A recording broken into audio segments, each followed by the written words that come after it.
Hey guys what's up welcome back to చానీ SK Infotech. ఈ రోజు నేను ఒక ఇంపార్టెంట్ విషయం మీతో షేర్ చేసుకుంటున్నాను. మీరు కనుక నా వీడియోస్ నచ్చినట్లయితే వెంటనే షేర్ చేయండి, సబ్స్క్రైబ్ చేయండి. అలాగే మరిన్ని వీడియోస్ కోసం చూస్తూనే ఉండండి. ఇది ఫ్రీక్వెంట్లీ ఆస్క్డ్ క్వశ్చన్ 6 అనమాట. ఇప్పటి వరకు 5 వీడియోస్ ని అప్లోడ్ చేశాను. ఇది 6th వీడియో.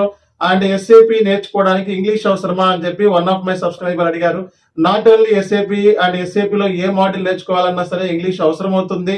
అండ్ నాట్ ఓన్లీ ఎస్ఏపి ఏ కోర్స్ నేర్చుకోవాలన్నా ఇంగ్లీష్ అవసరం అవుతుంది. అండ్ ఇంగ్లీష్ అనేది కంపల్సరీ. అండ్ ఇంగ్లీష్ లేకుండా మనం ఏం చేయలేము. కానీ నేర్చుకోవడానికి మీరు తెలుగులో నేర్చుకోవచ్చు, దాన్ని ఇంగ్లీష్ లో ట్రాన్స్లేషన్ చేసుకోవచ్చు. అండ్ సబ్జెక్ట్స్ కాన్సెప్ట్ ని మనం అర్థం చేసుకోవడానికి అండ్ జాబ్ లోకి వెళ్ళిన తర్వాత మినిమం ఇంగ్లీష్ ఉంటే సరిపోతుంది. మరీ హై ప్రొఫైల్ ఇంగ్లీష్ అవసరం లేదు.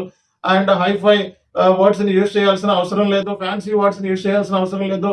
మినిమం బేసిక్ ఇంగ్లీష్ ఉండగలిగి మనం అవతల వాళ్ళకి చెప్పేది అవతల వాళ్ళకి అర్థం అవ్వాలి, మనం చెప్పేది వాళ్ళు మాట్లాడేది మనకు అర్థం అవ్వాలి, మనం చెప్పేది అవతల వాళ్ళకి అర్థమైతే సరిపోతుంది. అంతేగాని సో హై లెవెల్ ప్రొఫిషియన్సీ అవసరం లేదు. అది కంపెనీలోకి వెళ్ళిన తర్వాత కొన్ని రోజులు కంపెనీలో వర్క్ చేసిన తర్వాత మీకు తెలియకుండానే ఆ స్కిల్ అనేది వచ్చేస్తుంది. అండ్ ఈమెయిల్ డ్రాఫ్ట్ చేసుకునే స్కిల్ మాత్రం కంపల్సరీగా ఉండాలి. ఎవరైతే ఇంగ్లీష్ లో వీక్ ఉంటారో వాళ్ళు ఈమెయిల్ డ్రాఫ్ట్ చేయడానికి ట్రై చేయండి. అండ్ ఈమెయిల్ ద్వారా కూడా మనం చెప్పాలనుకున్నది ఈజీగా చెప్పొచ్చు. ఈమెయిల్ అనేది కన్క్లూజివ్ ఎవిడెన్స్ అన్నిటికంటే. ఓవరాల్ గా కన్నా ఈమెయిల్ అనేది చాలా ఎవిడెన్స్ కాబట్టి ఈమెయిల్ మీద బతకొచ్చు మనం. ఇంగ్లీష్ రాకపోయినా సరే కంపెనీలో సర్వైవ్ అవ్వచ్చు, కానీ ప్రాబ్లం అయితే ఉంటుంది. అలా అని చెప్పి ఇంగ్లీష్ నేర్చుకోవద్దని చెప్పట్లేదు. 100% నేర్చుకోండి.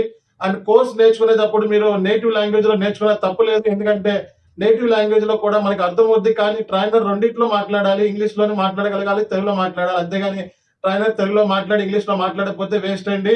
అండ్ మీ ట్రైనర్ ఎవరైతే ఉన్నాడో తెలుగు ఇంగ్లీష్